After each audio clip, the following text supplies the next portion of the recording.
खबरें जो आपको सीधे जोड़ती हैं हमसे, जिनका आपकी जिंदगी पर होता है सीधा असर। खबरों की वही तस्वीर, बिना बदले बिना डरे, जज्बा सच का लिए, सच दिखाते हैं हम। प्रथम एजेंडा, आपका अपना अखबार। आपका स्वागत है। हम आपको ऐसी खबरों से रूबरू कराते हैं जिसका संवाद सीधा जनता से होता है। आज से कई सालों पहले एक आम आदमी पार्टी आई थी, अन्ना हजारे आए, आंदोलन किया, तब जाके केजरीवाल खड़े हुए और आम आदमी पार्टी आई। आम आदमी पार्टी आई क्यों आई? क्योंकि भ्रष्टाचार इतना था, उनका बस एक ही सपना था कि भ्रष्टाचार मुक्त करना। आज उसी राह पर चल रही है एक पार्टी, नेशनल यूथ पार्टी, जिनका बस एक ही मुद्दा है, भ्रष्टाचार, अत्याचार, हर मुद्दों को उठाना और जनता की समस्या को हल करना। इसी विषय पर हम बात करेंगे। क्या पार्टी है ये, इसकी स्थापना कैसे हुई, कौन इसका महासचिव है, कैसे हुई, इस टीम के साथ कितने लोग हैं, क्या ये आने वाले सालों में चुनाव लड़ेगी और चुनाव लड़ेगी तो किन मुद्दों पर लड़ेगी। आइए सीधा हम आपको एक ऐसी शख्सियत से रूबरू कराते हैं जो पिछले 10 सालों से आम जनता की सेवा में लगे हैं। भले ही वह चेहरे से लगे हों, कोई टैग ना हो, लेकिन आज उनके पास एक ऐसा पार्टी का टैग है जिसे वह जनता के सामने लाना चाहेंगे और जनता के मुद्दों को उठाना चाहेंगे। चलिए हम आपको सीधा उनसे रूबरू कराते हैं। रजनीश जी, बहुत बहुत स्वागत है आपका। धन्यवाद सर। पार्टियां कहीं आती है, आज आपकी पार्टी भी आई है, क्या मुद्दे होंगे और कब से स्थापना हुई, जनता जानना चाहती है। देखिए, जैसे पॉलिटिकल पार्टी है, बहुत सारे भारत में लगभग 3800 के करीब पॉलिटिकल पार्टी है। इसका नाम नेशनल यूथ पार्टी है, तो युवाओं वाले ही सारे मुद्दा है। हमारा मेन एजेंडा है पढ़ाई, दवाई और कमाई। जब तक एजुकेशन सही नहीं होगा, जब तक हेल्थ सही नहीं होगा और लोगों को रोजगार परक नीति नहीं होगा। अगर हम इस दिल्ली की बातें करें तो जो वर्तमान दिल्ली गवर्नमेंट है, इनका होर्डिंग तो आपको बहुत दिख जाएगा, जो भाई एजुकेशन में ये कर दिया, वो कर दिया। मैं एक चीज़ पूछना चाहता हूं उनसे, 2011 के बाद क्या दिल्ली में कोई टीचर की भर्ती हुई? और अगर जब टीचर ही भर्ती नहीं हुई तो एजुकेशन में क्या अच्छाई हुआ?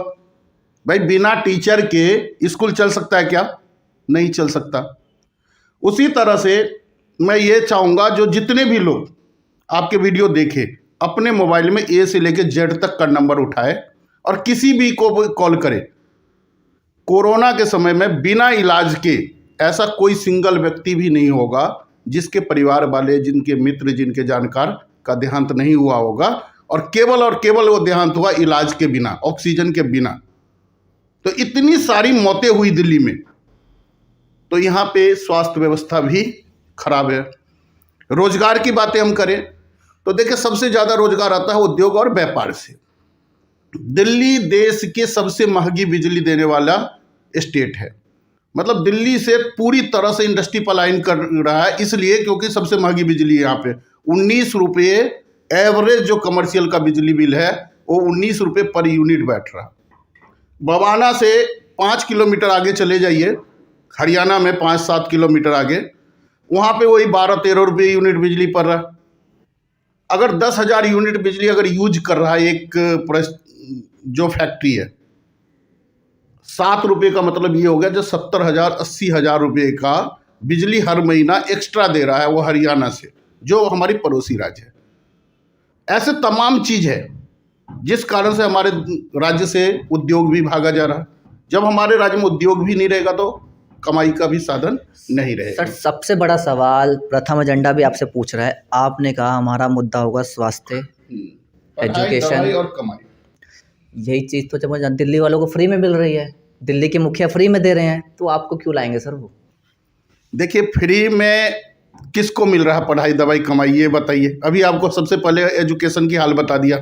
केजरीवाल जी ने काम क्या करा एजुकेशन पे? एक टीचर भर्ती किया क्या? नहीं। एक NSAIT था द्वारका में, कॉलेज था बहुत अच्छा, उसका नाम NSCUT कर दिया, यूनिवर्सिटी बना दी। हाँ जी भाई साहब, ये यूनिवर्सिटी हो गया। एक कमरा में एक टीचर यूनिवर्सिटी बना दिया।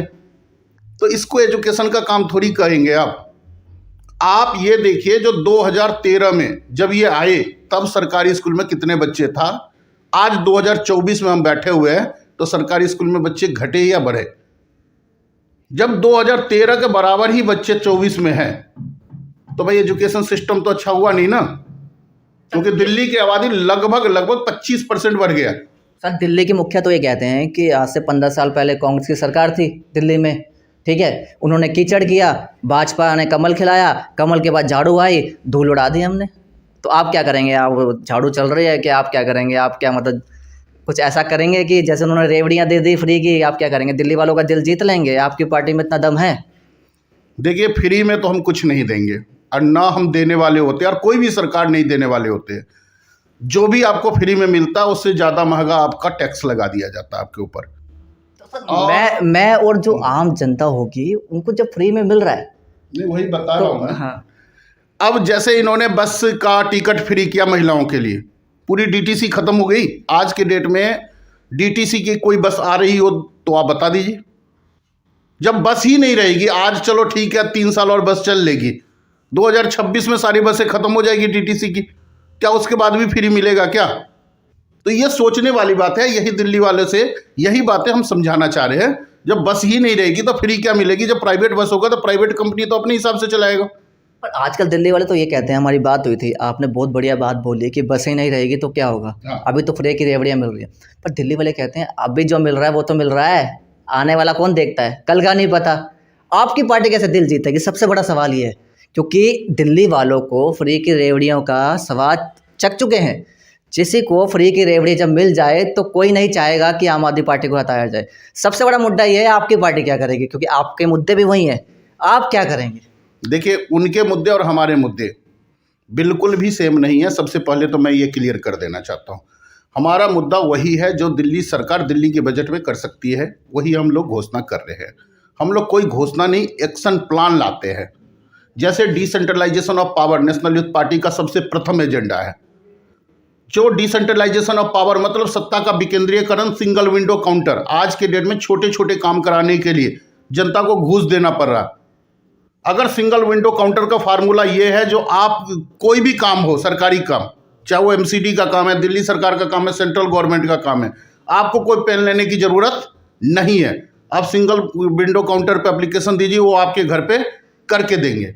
आप ये देख रहे होंगे जो बुजुर्गों का पेंशन नहीं बन रहा, मतलब किसी से भी पूछ लीजिए तो बुजुर्गों का, सीनियर सिटीजन का पेंशन नहीं बन रहा। हमने पेंशन ऑटोमेशन सिस्टम उसमें रखने की बातें कर रहे हैं।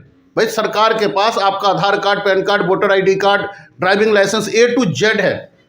फिर कैसे गवर्नमेंट को ये नहीं पता चलता जो कोई व्यक्ति सीनियर सिटीजन हो गया, 8-8 साल 10-10 साल उसे ये साबित करने में लगता, हाँ जी मैं सीनियर सिटीजन हो गया। तो उसके लिए पेंशन ऑटोमेशन सिस्टम लागू हम करेंगे, जिससे हर बुजुर्गों का बुढ़ापे में अगर उनके और कोई सोर्स ऑफ इनकम नहीं है तो सरकारी पेंशन आ सके। मेडिकल के लिए जो ओपीडी सेंटर जो हमारा योजना है, इसके अंतर्गत जो बड़े हॉस्पिटल है उसमें भीड़ कम करने के लिए 150 ओपीडी सेंटर जो आपके एरिया में ही आपका इलाज हो। क्योंकि आप ये देखते होंगे दिल्ली में कुकुर मुत्ते की तरह प्राइवेट हॉस्पिटल पैदा हो रहा। इसका मतलब आप जानते होंगे ऐसे ऐसे हॉस्पिटल है जहां पे डॉक्टर केवल साइन करने आता है, वो बीएमएस इलाज कर रहा है। तो दिल्ली के जो लोगों के साथ में खिलवाड़ हो रहा है। उसी तरह से स्कूल की बातें करें, भाई टीचर नहीं तो स्कूल कहां से? लोगों को रोजगार देंगे हम, जिससे लोग खुद से अपना बिजली बिल भर ले। ये कैपेसिटी हम दिल्ली के लोगों में पैदा करना चाह रहे हैं। क्या आपके मैनिफेस्टो में एक ये भी मुद्दा होगा कि जो झुग्गी झोंपड़ी वाले बच्चे हैं, जिनको रोजगार नहीं मिल पाता, जिनको ये नहीं पता, जिनके साथ आज भी गलत काम होते हैं, क्या वो भी मैनिफेस्टो में होगा? उनके लिए भी आप स्कूल की व्यवस्था कराएंगे या उनके लिए भी एनजीओ के साथ जुड़ के टीचर की व्यवस्था करवाएंगे?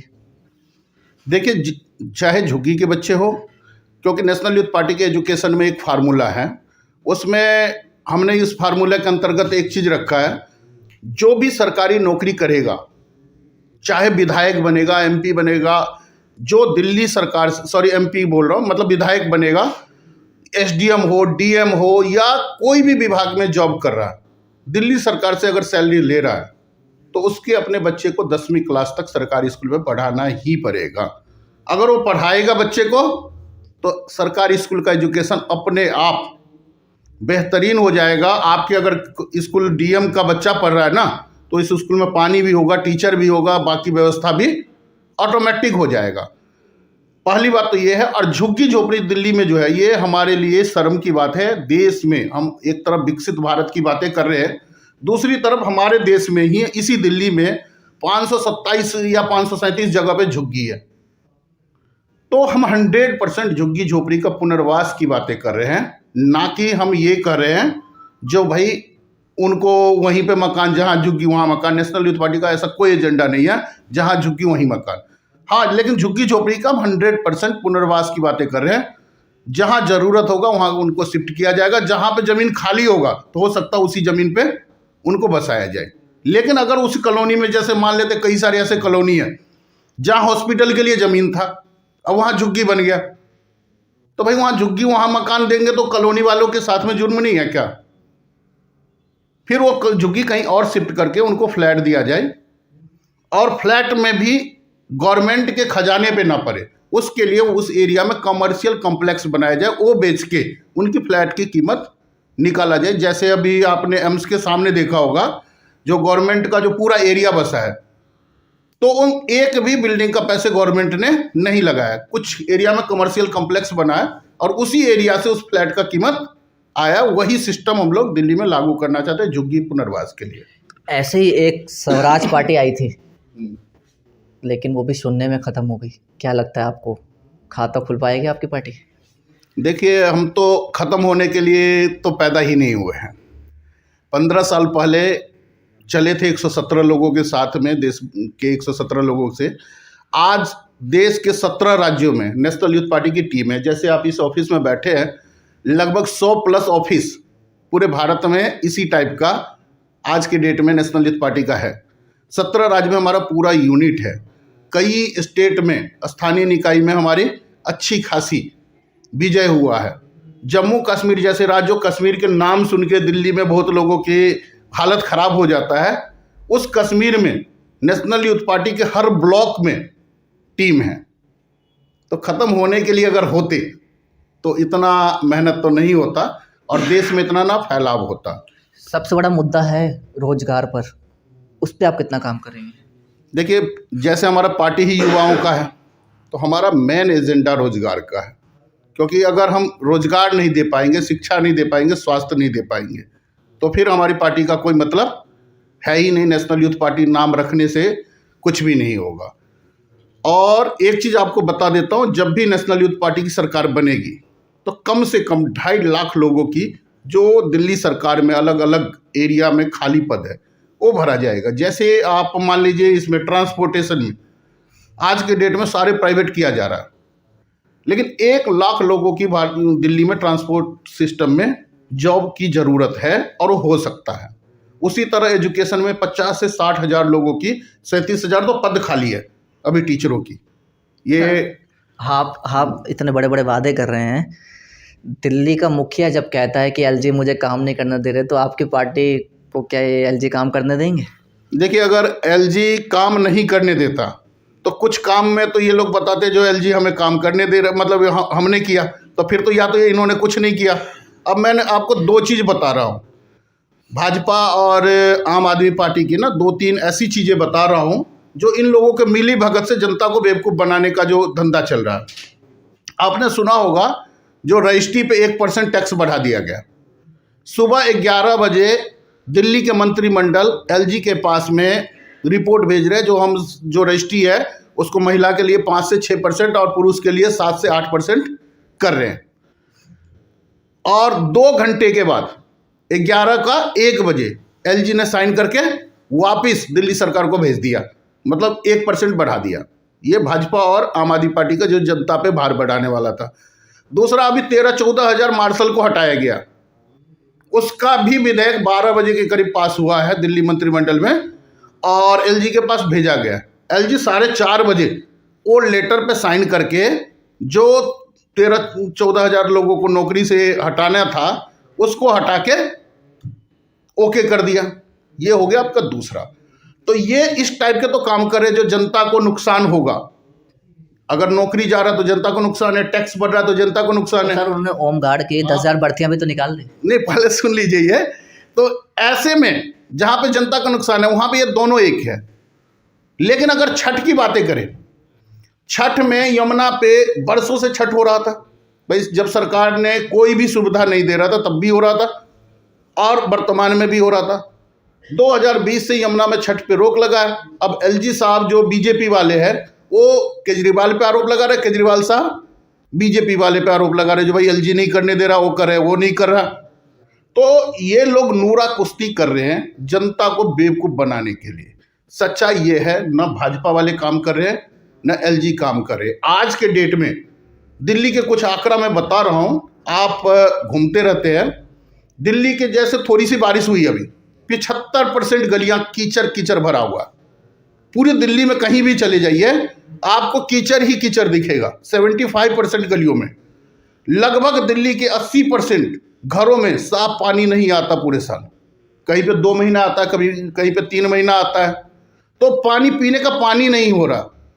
उसी तरह से सीवर ओवरफ्लो देखेंगे तो तमाम एरिया में सीवर ओवरफ्लो पड़ा हुआ। पहले ये कह रहे थे जो नहीं मेरे पास एमसीडी नहीं है। कूड़ा तो आप ऐसे देख लीजिए जो जहाँ देखना चाहिए, यहीं से आप मेरे ऑफिस से बाहर नीचे उतरिए, अगर मैं यहाँ से सफाई कर्मचारियों को बुला के फ़ोन कर करके ना करवाऊँ तो मुझे लगता है जो हमारे ऑफिस के बाहर नीचे भी ढेर लगा होता। लेकिन थोड़ा सा बाएं दाएं होइए, देखिए कितना कूड़ा पड़ा हुआ है। तो ये सरकार चाहे वो भाजपा की हो चाहे आम आदमी पार्टी के, हर काम में ये लोग नकारा साबित हुआ है। और इन लोगों को परिवर्तन करना ही जनता के पास एक ऑप्शन है अगर दिल्ली को बेहतर बनाना है। तो आपकी पार्टी क्या लोकसभा चुनाव में उतरने वाली है या आगे विधानसभा की तैयारी है? देखिए, हम 2025 विधानसभा के चुनाव की तैयारी हम लोग फुल प्लेस कर रहे हैं और हमारा मेन टारगेट तो 2025 ही है। लेकिन राष्ट्रीय कार्यकारिणी कुछ सीटों पे, 100 सीटों पे देश भर में चुनाव लड़ेगी, तो वो डिसाइड किया जाएगा जो दिल्ली में हम कितने पे लड़ रहे हैं, नहीं लड़ रहे हैं। ये फरवरी महीना में 15 से 20 के बीच में राष्ट्रीय कार्यकारिणी की मीटिंग है, उसी में डिसाइड होगा। सबसे पहले फंड की बात आती है, तो पार्टी के पास इतना फंड है कि चुनावी मैदान पे अपने प्रत्याशी उतार सकें? देखिए, फंड तो आपके जैसे भाई ही हमें दे रहे हैं। आज के डेट में तमाम हम लोग, अगर आपको बताए जो 100+ ऑफिस है तो तमाम खर्चा है, तमाम स्टाफ है और प्रचार भी आप देख ही रहे होंगे। तमाम लोग हमारे सपोर्ट भी कर रहे हैं। जैसे अभी दिल्ली के ऑटो वाले 5000 ऑटो वाले हमारे फ्री में ऐड लगाया है।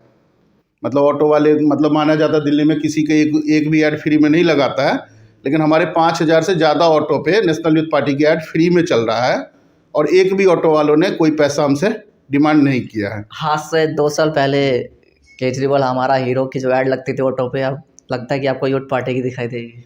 हाँ, वो तो आप देख ही रहे हैं, क्योंकि उनको भी पता चल गया है जो भाई केजरीवाल हीरो नहीं, केजरीवाल तो जीरो है।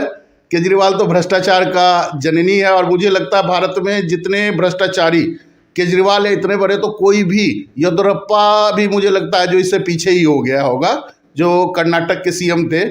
तो अभी तक ये था जो येदियुरप्पा सबसे बड़ा भ्रष्टाचारी है, लेकिन मुझे लगता है केजरीवाल जी येदियुरप्पा जी से भी बड़े भ्रष्टाचारी है। चलिए रजनीश जी, मेरे पास बहुत बड़े सवाल हैं, किस दिन बैठेंगे आराम से इस मसले का हल करेंगे। हम चाहते हैं आप भी मैदान में उतरिए और प्रथम एजेंडा भी देखेगा, जनता भी देखेगी, जो भी मुद्दे हैं, जो भी रोजगार के, उसका हल निकालिए। और ये पार्टी से उम्मीद है, जैसे अरविंद केजरीवाल जी की पार्टी से आज से कुछ सालों पहले दिल्ली वासियों ने उम्मीद लगाई थी, हो सकता है ये यूथ पार्टी कुछ करके दिखाए। चलिए बने रहिए हमारे साथ, फिर हम आपको ऐसी खबरों से रूबरू कराएंगे। नमस्कार। खबरें जो आपको सीधे जोड़ती हैं हमसे, जिनका आपकी जिंदगी पर होता है सीधा असर, खबरों की वही तस्वीर, बिना बदले बिना डरे, जज्बात सच का लिए, सच दिखाते हैं। प्रथम एजेंडा, आपका अपना अखबार।